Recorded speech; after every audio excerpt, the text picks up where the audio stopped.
Hoje a gente mergulha num dos sonhos mais profundos e talvez misteriosos de toda a Bíblia, a história da escada de Jacó.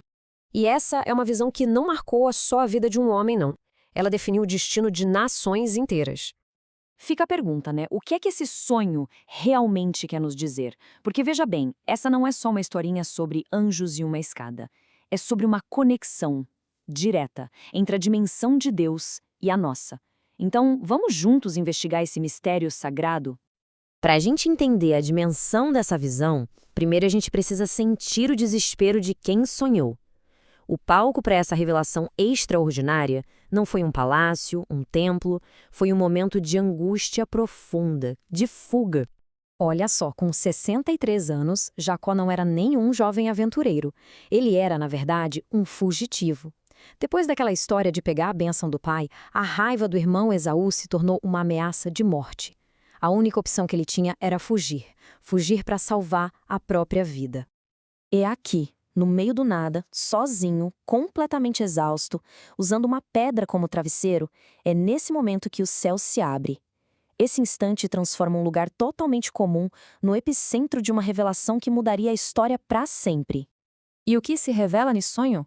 Bom, a primeira camada de significado é bem direta, é pessoal e é muito poderosa. Antes de qualquer simbolismo mais complexo, o que existe ali é uma promessa clara, divina, feita diretamente a Jacó. Enquanto ele dorme, Deus aparece e dá a ele 3 garantias fundamentais. Primeiro, a terra seria dos seus descendentes. Segundo, sua linhagem seria tão numerosa que se tornaria uma bênção para o mundo todo. E terceiro, e talvez o mais importante para ele naquele momento, Deus estaria com ele e o protegeria em sua jornada. Era o fundamento de uma aliança sendo selada ali. Mas a história não acaba com essa promessa. Longe disso. Durante séculos, a tradição judaica olhou para esse sonho e viu muito mais do que um conforto pessoal. Eles viram chaves para entender a própria história do povo de Israel. A pergunta que os sábios fizeram ao longo do tempo foi essa: uma visão tão monumental, tão grandiosa, era só para confortar um homem em fuga? E a resposta deles foi um sonoro não. Esse sonho era, na verdade, um mapa profético. A tradição judaica foi fundo e encontrou várias camadas de significado.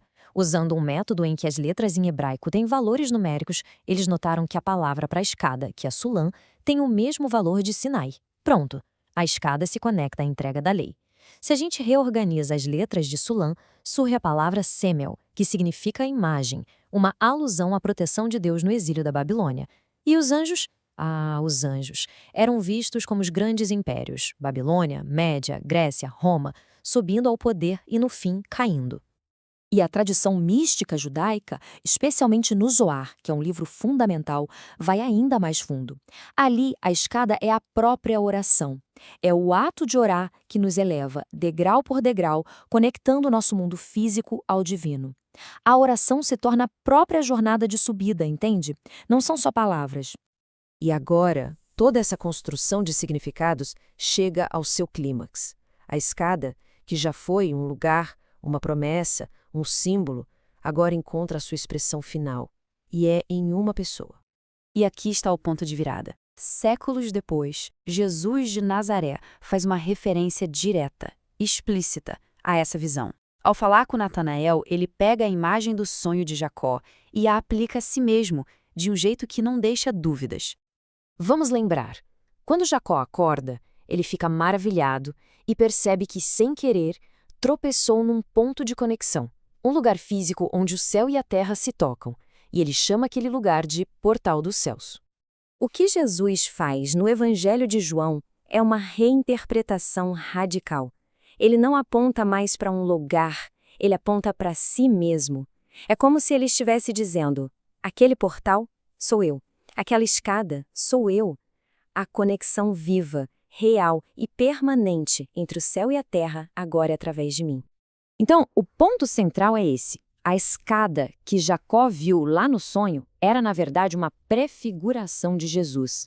Ele é a ponte definitiva, o mediador, a conexão em pessoa que fecha de vez aquele abismo que existia entre o divino e o humano. E isso nos leva à aplicação final de tudo isso, porque essa visão não é só uma relíquia teológica. uma história do passado. A mensagem dela tem uma relevância que dura até hoje para todo mundo, porque a conexão que Jacó viu, bem, ela não se fechou. E como isso acontece? A escada se torna um mecanismo pelo qual aquela promessa original, feita a Abraão, de que todas as famílias da terra seriam abençoadas, finalmente se cumpre. O apóstolo Paulo usa uma metáfora incrível para isso, a do enxerto.